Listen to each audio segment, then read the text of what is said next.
Selamat pagi, Bu Farida yang terhormat dan rekan-rekan sekalian. Perkenalkan, kami ada kelompok satu. Sebentar lagi kami akan mempresentasikan penerapan etika sumber daya manusia. Kelompok satu terdiri dari saya, Abigail Surya Mandala, kemudian Ica Anissa Bahar, dan Lisda Angelia Pratiwi.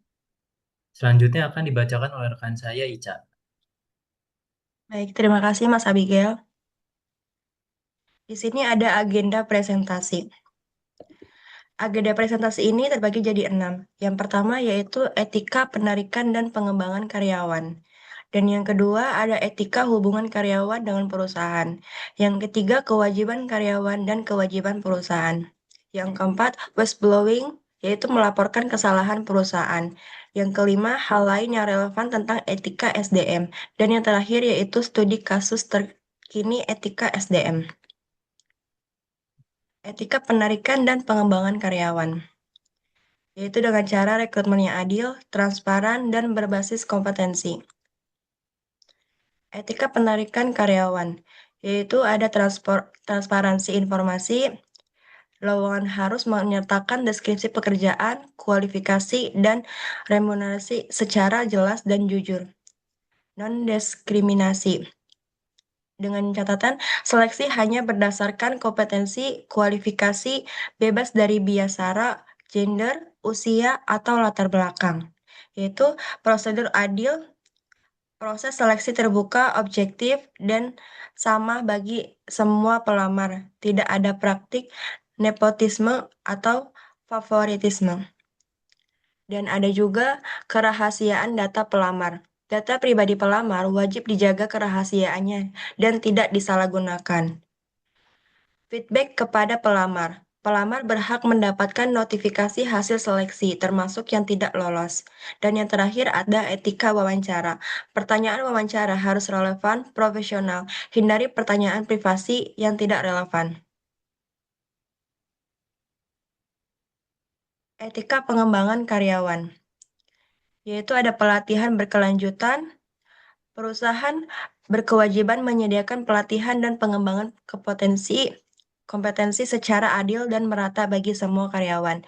Penilaian kinerja objektif. Evaluasi berdasarkan kriteria terukur dan transparan. Hasil disampaikan secara konstruktif untuk mendorong pertumbuhan. Promosi berbasis merit. Kenaikan jabatan harus didasarkan pada prestasi, kompetensi, dan potensi, bukan hubungan personal atau senioritas semata. Kesetaraan akses pengembangan. Semua karyawan tanpa terkecuali berhak mendapatkan kesempatan yang sama untuk berkembang dan mengikuti program pelatihan. Mentoring. Program mentoring harus dibangun atas dasar kepercayaan, menghormati privasi, dan pertujuan untuk pengembangan profesional. Dan yang terakhir ada rencana karir. Perusahaan wajib menyediakan jalur karir yang transparan agar karyawan dapat merencanakan masa depan profesional mereka. Baik, saya yang kedua ada etika hubungan karyawan dengan perusahaan, yaitu membangun hubungan kerja yang saling menghormati dan berkeadilan. Etika hubungan karyawan dengan perusahaan, hak karyawan, yaitu lingkungan kerja yang aman dan sehat, upah layak sesuai UU Ketenagakerjaan, perlakuan adil dan bermartabat, kebebasan berserikat dan berorganisasi, privasi yang terlindungi, dan yang terakhir perlindungan dari pelecehan dan diskriminasi. Untuk perusahaan, ekspektasi perusahaan yaitu ada loyalitas dan dedikasi terhadap tujuan perusahaan, menjaga kerahasiaan informasi bisnis, mematuhi peraturan dan kode etik internal, bekerja secara profesional dan efisien, menghindari konflik kepentingan, dan melaporkan pelanggaran yang diketahui. Selanjutnya, saya serahkan kepada Mbak Lisda. Baik, terima kasih Mbak Ica. Kewajiban karyawan dan kewajiban perusahaan. Ada tanggung jawab bersama dalam membangun ekosistem kerja yang etis. Kewajiban karyawan itu yang satu ada profesionalisme, yaitu melaksanakan tugas dengan sungguh-sungguh sesuai standar profesi. Yang kedua ada loyalitas etis. Setia pada perusahaan selama tidak bertentangan dengan hukum dan etika. Yang ketiga, menjaga kerahasiaan, tidak membocorkan informasi rahasia perusahaan kepada pihak luar. Yang keempat, menghindari konflik, tidak menempatkan kepentingan pribadi di atas kepentingan perusahaan. Yang keempat, melaporkan pelanggaran. Berkewajiban melaporkan tindakan ilegal atau tidak etis yang diketahui.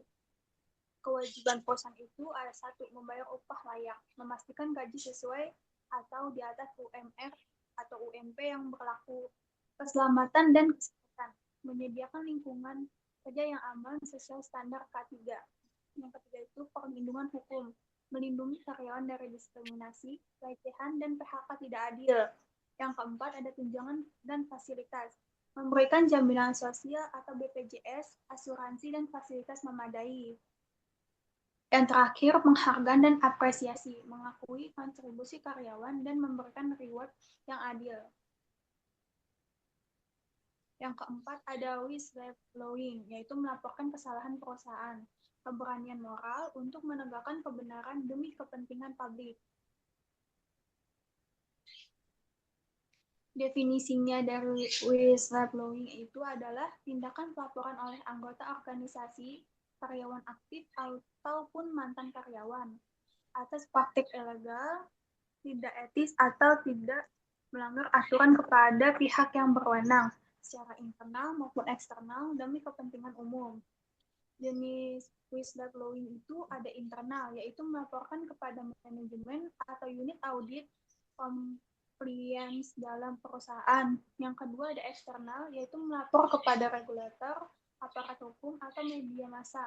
Yang ketiga ada anonim, yaitu pelaporan tanpa identitas untuk melindungi pelapor dari pembalasan. Perlindungan whistleblower di Indonesia itu ada pada pasal Undang-Undang Nomor 13 Tahun 2006, perlindungan saksi dan korban, yaitu jaminan keamanan bagi pelapor. Terus yang kedua ada Undang-Undang Nomor 30 Tahun 2002, KPK yang berwenang menerima laporan dugaan korupsi dari masyarakat.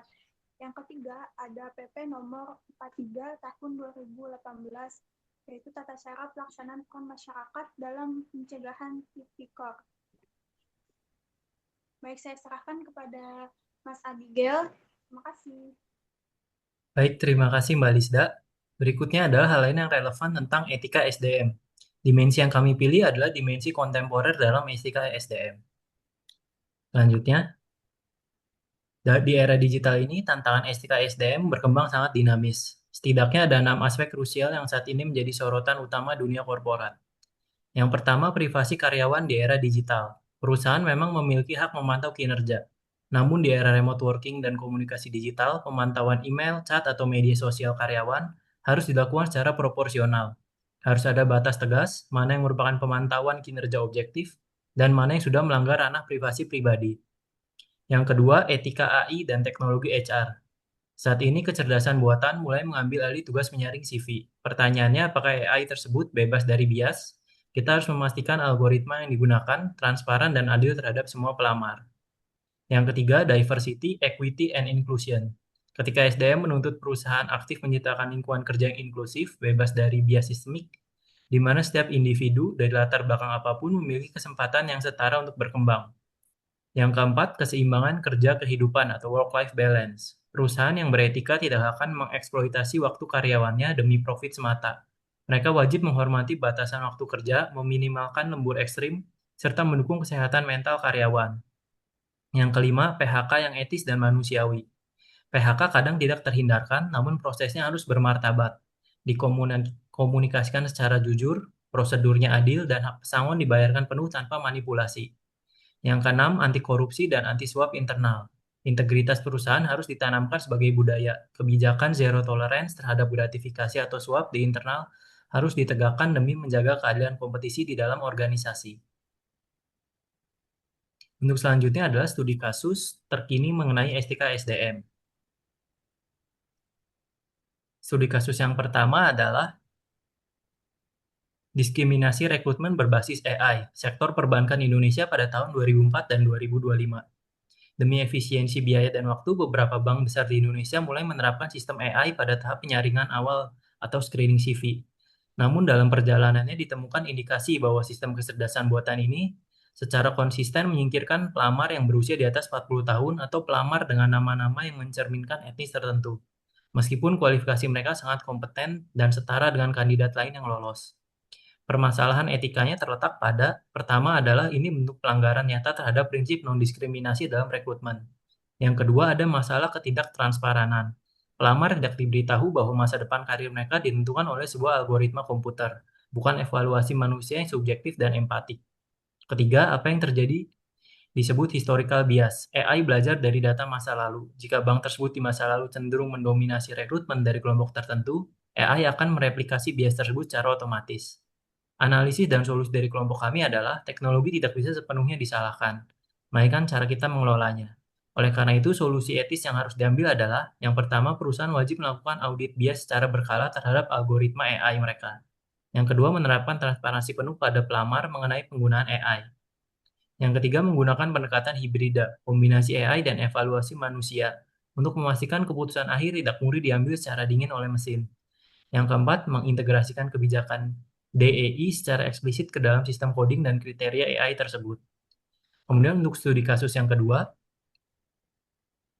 whistleblowing korupsi korporat di BUMN Indonesia pada tahun 2024. Latar belakangnya di mana seorang karyawan senior sebuah BUMN menemukan bukti valid mengenai adanya markup atau penggelembungan anggaran dalam proyek pengadaan barang. Sebagai karyawan yang beretika, dia awalnya melaporkan hal ini lewat saluran internal. Namun karena tidak ada lanjut dan justru terkesan ditutupi, ia memutuskan bahwa bukti tersebut ke Komisi Pemberantasan Korupsi. Bukannya mendapat penghargaan, karyawan tersebut justru menghadapi tekanan mental dan dimutasi ke daerah terpencil tanpa alasan operasional yang jelas. Permasalahan etika yang terjadi di sini adalah, nomor satu, terjadi tindakan balas dendam dari manajemen terhadap whistleblower yang beretikat baik. Hal ini membuktikan bahwa mekanisme pengaduan internal di perusahaan tersebut gagal, atau hanya sekedar formalitas di atas kertas tanpa jaminan keamanan bagi pelapor. Dan yang kedua, adanya budaya tutup mulut atau omerta yang dipaksakan, yang justru merusak integritas institusi negara dan merugikan keuangan publik.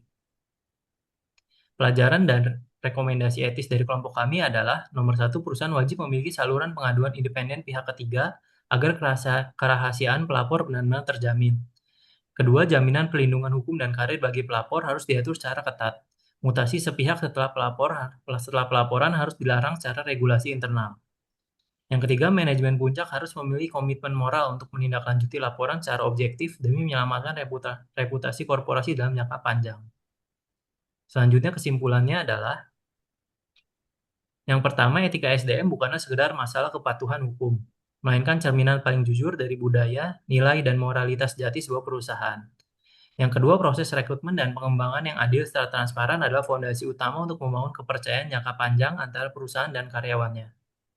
Yang ketiga, hubungan kerja yang sehat hanya bisa tercipta jika hak dan kewajiban antara karyawan dan pemberi kerja berada dalam posisi yang seimbang, berlandaskan rasa saling menghormati.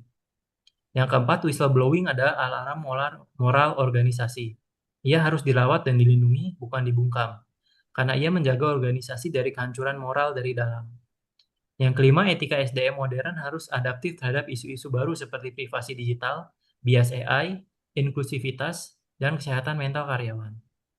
Yang keenam, pelanggaran terhadap etika SDM memiliki harga yang sangat mahal, tidak hanya merusak reputasi secara sosial, tapi juga menghancurkan produktivitas dan keberlanjutan bisnis jangka panjang. Oke, berikut adalah referensi yang dipilih oleh kelompok kami yang menjadi lanjutan teoritis, yuridis, dan empiris dalam penyusunan referensi presentasi kami hari ini. Selanjutnya, terima kasih atas waktu dan perhatiannya. Sekian presentasi dari kelompok 1. Mohon maaf apabila ada kekurangan dalam presentasinya. Kami ucapkan terima kasih banyak.